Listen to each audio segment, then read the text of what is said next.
we're going? Mm-hmm. Okay, hey John, so this is your combination switch reverted back to the original variable speed wipers.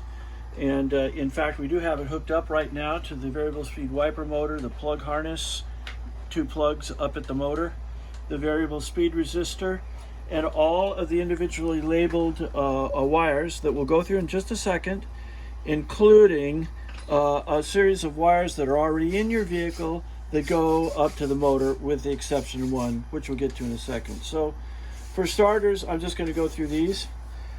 These 2 blue wires here are your high beam daylight horn flash.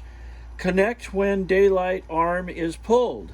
So once again, the headlamp arm, when you pull it towards you like that, it merely conducts these 2 wires together.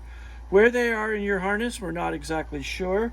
Typically, they plug into one of the 2 empties in the headlamp plug. You can tell the headlamp plug because black is power, yellow is high beam, red is low beam, or vice versa. I'm not sure which is high or low, but these are the 2 beams, power in.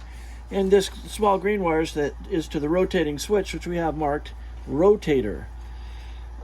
This black with blue wire is always power supply to the wipers, key on power to the wipers.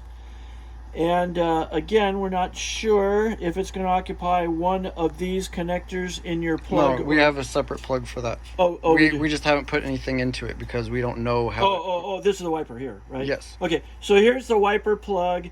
We haven't plugged any of the known wiper plugs into it because we don't know exactly how they arrive on your vehicle. You're going to have to just match color for color or description per description and plug them right back in. These are the spade lug terminals that have the barb on them, so they lock into place.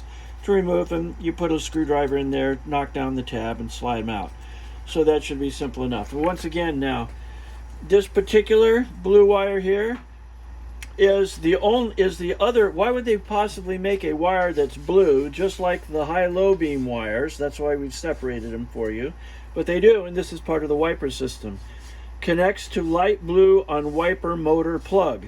So here we follow this kind of blue jumper wire you have that's already in your car, and it will be in the wire in the body wiring harness that goes to the same color-coded wire on the other side. So again, you're just matching color codes.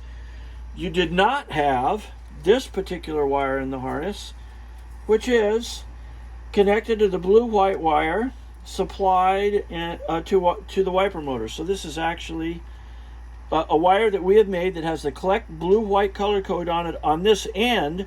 We've extended it with white. Please ignore that it's white. Properly splice it in again to blue-white, and it will be part of your plug harness that's in the vehicle right now. You just have to make sure that blue-white goes to blue-white. So it's just a matter of matching the correct color codes. Again, solid blue. We've got dark blue in our jumper wire, but it is a blue wire that connects to the blue wire on the other side of your wiring harness. So color matches will all be the same because we've actually made sure that they're the same. Now this is interesting right here. This is a black wire. We're using it as the ground side of our power supply because it is a grounded wire.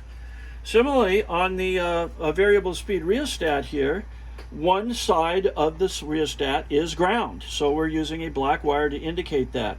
You likely have 2 wires on your up underneath your dash for your rheostat now. One of those will be a ground wire, and the other wire goes again back to your body side harness. It's probably already in your body side harness, and the color code on that will be the same as what it's connecting to on the other side, which is gray. So in fact, you probably have a gray and ground wire hanging behind your dash for this. The gray one already goes to this plug, so it should be there. The black one probably is already grounded through a harness or directly. And those 2 terminals are interchangeable. And they're interchangeable terminals for resistance, because it's high and low resistance is all we're concerned about. Going back to the multiplicity of wires. Now here's a strange one. This is for the windshield washer squirter pull operation. Sends power out this wire. Actually, it gets power from the blue-black right here. because this is key on power. And it will send key on power to your squirter. So originally I'm sure that it was a gray with black wire. We never saw it in your photographs. You have to find where it goes to the squirter and then plug that into the appropriate spot in the harness to make it connect to the other red and gray wire. Now, which was not in his plug from the pictures that we saw. Yeah, we never saw it in the photographs that you sent. We never saw the windshield washer squirter wire, so you'll have to identify it and make sure it plugs into this. Headlights are fairly self-explanatory, as we already discussed. This is all dedicated to turn signals. Flashing power from your flasher into the turn signals, and then it just selects a load, left or right. One of the terminals is for the dash indicator, the other goes out to the lamps themselves. So left and right, no problem. Now, just to show that the variable speed unit does operate on this, do we need to turn on power? Just make sure all of these aren't touching each other. They look okay, and we'll find out when they are. Now, okay, so something's wrong. Oh, we have. I told so you we are touching two wires together somewhere because. There you go. Oh, there. Okay, good. All right, so just a second. Let me make sure that we aren't touching anything here. Oh, there we go. That was touching here. All right, so the operation is on or off and park. Now, this is the park clocks. This is the clock motor. It's already hooked up in your car. There's nothing to worry about. It's going to park automatically due to this interrupter. So we have on or off and park. Variable. Do you do the and now on and variable obviously allows us to change the speed of the motor with the correct rheostat that we've made for you here. And then off and park.